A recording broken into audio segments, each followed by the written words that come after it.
이외에 지난주 또 우리가 빼놓을 수 없는 경제 이슈 뭐가 네네. 있었을까요? 아무래도 이제 트럼프 대통령이 계속해서 공언을 했지만 네. 그 캐나다와 멕시코에 대해서 25%의 보편 관세를 갖다 부과한다고 했다가 네. 행정명령까지 사실은 서명을 했죠. 그랬죠. 그러니까 1일 날 행정명령을 서명을 했습니다. 4일부터 발효를 하겠다. 예. 근데 3일 날 그게 좀 취소가 됐죠. 취소라기보다는 한 달간 유예를 시켰습니다. 자정에. 예. 예. 그래서 일부에서는 뭐 이런 식으로 얘기를 해요. 일단 트럼프가 어떤 관세, 어떤 협박을 통해서 얻을 수 있는 거는 얻었다. 멕시코라든지 캐나다 같은 경우에는 국경에 자국 군대를 갖다 각 1만 명씩 파견을 해서 네. 이민자 단속을 하고 또 캐나다 같은 경우는 13억 달러를 들여서 펜타닐 단속을 하고 뭐 이런 식으로 이제 그 트럼프가 캐나다와 미국에 대해서 캐나다와 그 멕시코에 대해서 문제를 제기했던 걸 갖다 일정 부분 해결하는 네. 어떤 이런 스탠스를 취했습니다. 그래서 뭐 어떻게 보게 되면 무역 전쟁이 굉장히 격화될 거라고 예상을 했지만 일단 한숨을 돌린 셈이 됐죠. 네. 근데 뭐 일부에서는 이게 이제 일단락이 된 거 아니냐 이런 식으로 얘기를 하는 사람들이 굉장히 많아요. 네. 근데 이제 트럼프 대통령이 사실은 왜 제1성으로 캐나다와 멕시코, 중국을 꼽았을까라는 걸 갖다 우리들이 생각할 필요가 있는 거예요. 거기에는 뭐 여러 가지 이유들이 사실은 있겠죠. 국경을 인접하고 있는 국가들 가기에는 사실은 좀 친한 경우보다는 서로 좀 반목하는 경우가 많잖아요. 네.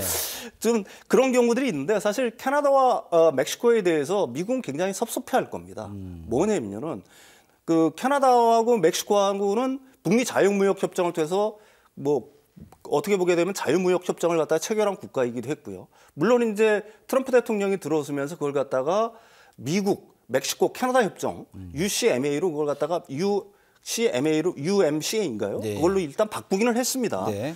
그렇지만은 그러면서 이제 자유무역 협정, 무관세 협정이 이제 된 거죠. 네. 그래서 미국 입장에서는 굉장히 많은 편의를 갖다가 캐나다와 멕시코에서 제공을 했는데 사실은 진짜 미국이 섭섭한 거는 왜 캐나다와 멕시코는 중국과 그렇게 친하다는 거에 대해서 굉장히 불만을 갖고 있는 중국이 겁니다. 껴있으니까. 네, 중국이 사실은 이 캐나다와 멕시코를 갖다가 미국의 제재를 회피하는 하나의 수단, 통로로서 굉장히 이용을 하고 있는 거거든요. 네네. 미국은 사실은 그거에 대해서 더 큰 방점을 사실은 두고 있다라고 봐야 되는 거죠. 네. 그래서 일단 뭐 한 달간 유예를 했다. 그다음에 이제 미국은 어느 정도 얻을 걸 얻었으니까 이 지금 미국이 캐나다와 멕시코의 연 포문 자체를 갖다가 닫을 거 아니냐라는 이런 예측들이 굉장히 많지만은 네. 사실은 저는 그렇게 생각하지는 않습니다. 그 미국은 분명히 캐나다와 멕시코에 대해서 관세를 갖다가 부과하려고 애를 쓸 거예요. 왜 그러냐면 미국의 지금 관세 전쟁의 최대 목적 자체가 뭐가 있냐면은 사실은 미국과 중국과의 패권 경쟁이 있다라고 봐야 되는 거거든요. 그렇죠. 네. 이 관세 전쟁을 갖다가 실제로 격화시킨 이유 중에 가장 큰 이유는 중국에 대한 견제라는 걸 생각을 할 때 중국이 캐나다와 멕시코를 갖다가 자국의 어떤 그 우회 통로로 이용하는 이상 미국은 이걸 갖다가 그냥 보고만 있지는 않을 거다. 그러면 어떤 식으로 제재를 할 거냐? 중국의 노출이 굉장히 큰 뭐 어떤 상품이라든지 제조품이라든지 아니면 서비스에 대해서는 핀셋 규제를 하는 방식으로 규제를 할 거다. 그게 이제 지금 미국 그 바이든 행정부에서 사실은 그 멕시코라든지 멕시코가 아니라 베트남이라든지 아니면 태국이라든지 인도네시아, 말레이시아에 대해서 거기에 그 태양광 업체들에 대해서 엄청난 보복 관세를 때렸거든요. 한 200% 정도 되는 데들도 있어요. 그게 왜 그러냐면은 지금 동남아에 진출해 있는 그 태양광 업체들 대부분은 다 중국 업체들이다. 이렇게 판단을 해서 거기에 핀셋 그 관세를 갖다가 부과를 한 겁니다. 똑같은 방식으로 캐나다와 그 멕시코에 대해서도 역시 핀셋, 그러니까 중국산 노출도가 큰 품목에 대해서는 핀셋 규제를 가하지 않을까.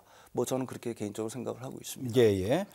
자, 근데 이제 멕시코와 그 캐나다에 대한 어떤 관세 부과, 한 달 유예, 그리고 중국의 대응, 또 이렇게 연결이 될 텐데 그렇다면 이제 멕시코나 캐나다 같은 경우는 미국의 의도, 트럼프의 의도를 알고 있을 거 아니겠습니까? 네, 그렇겠죠. 어떤 움직임으로 좀 대응을 할 것인지 한번 예측을 해본다면요. 지금 이제 협상 과정이니까요. 네. 사실은 뭐 그 캐나다와 멕시코도 레버리지가 전혀 없다라고는 얘기할 수는 없잖아요. 가장 뭐 캐나다 같은 경우에는 미국산 그 위스키라든지 아니면 미국산 농산물에 대한 어떤 규제를 할 수도 있는 거고요.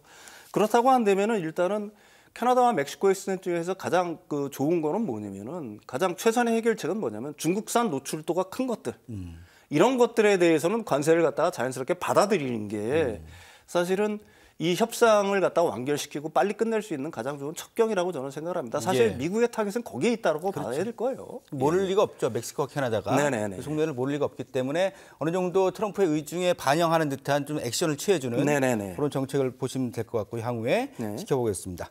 자, 끝으로 이제 다음 주에 주의 깊게 지켜봐야 할 경제 이슈 하나 또 꼽아주신다면요? 미중 관세 전쟁은 일단은 시작은 됐죠. 네, 그렇죠. 사실 뭐 캐나다와 멕시코와는 달리 미국은 중국에 대해서 10% 관세를 부과를 갖다가 결정을 했고 4일부터 발효가 됐습니다. 예.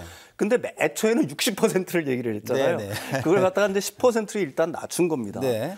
그런데 거기에 대해서 이제 일부 언론들, 물론 뭐 세계 언론들이 중국도 거기에 맞불을 놨다. 뭐 네. 15% 관세를 갖다가 부과해서 미중, 그러니까 세계 최고의 어떤 강대국들끼리의 어떤 무역 전쟁이 실제로 시작이 됐다. 뭐 이런 식으로 일단은 보도를 하고는 사실은 있어요. 네.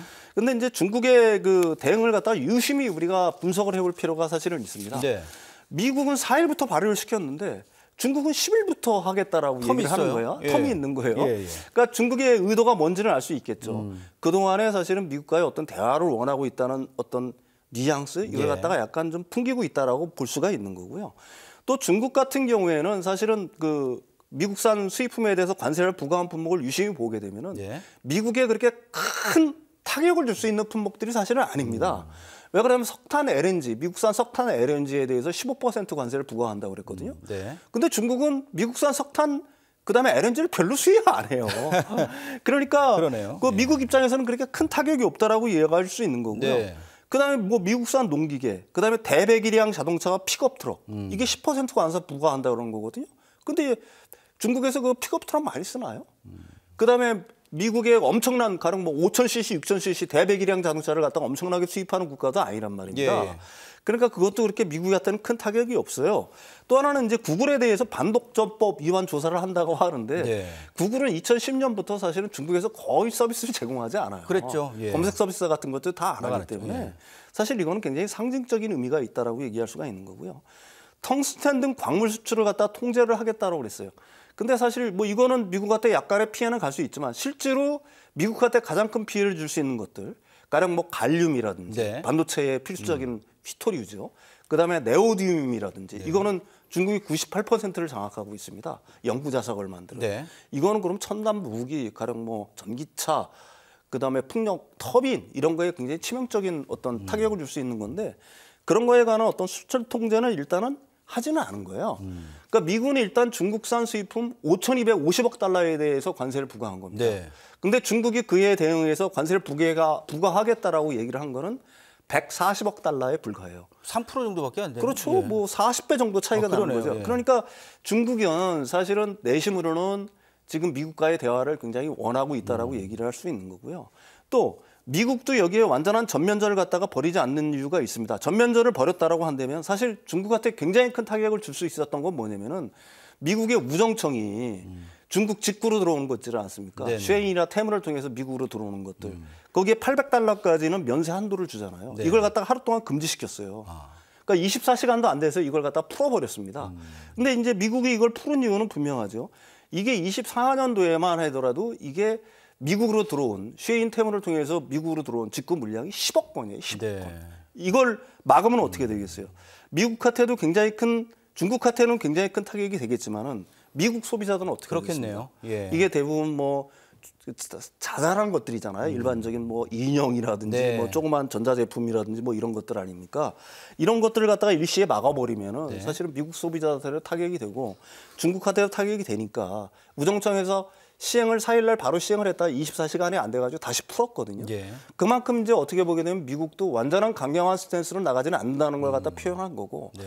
중국 역시 지금 말은 했지만은 15% 관세 엄청나게 뭐 무거운 어떤 관세를 부과할 것처럼 액션은 취했지만은 그 내용을 보게 되면 사실은 별게 없거든요. 그러니까 양 대국 간에 분명히 그 물밑에서의 어떤 협상들이 분명히 있을 거다. 네.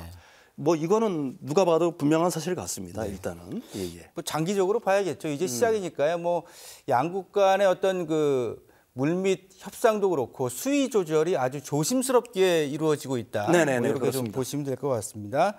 자, 미중 관세 전쟁 이제 본격적으로 시작이 됐고 향후 추이도 지켜보겠습니다.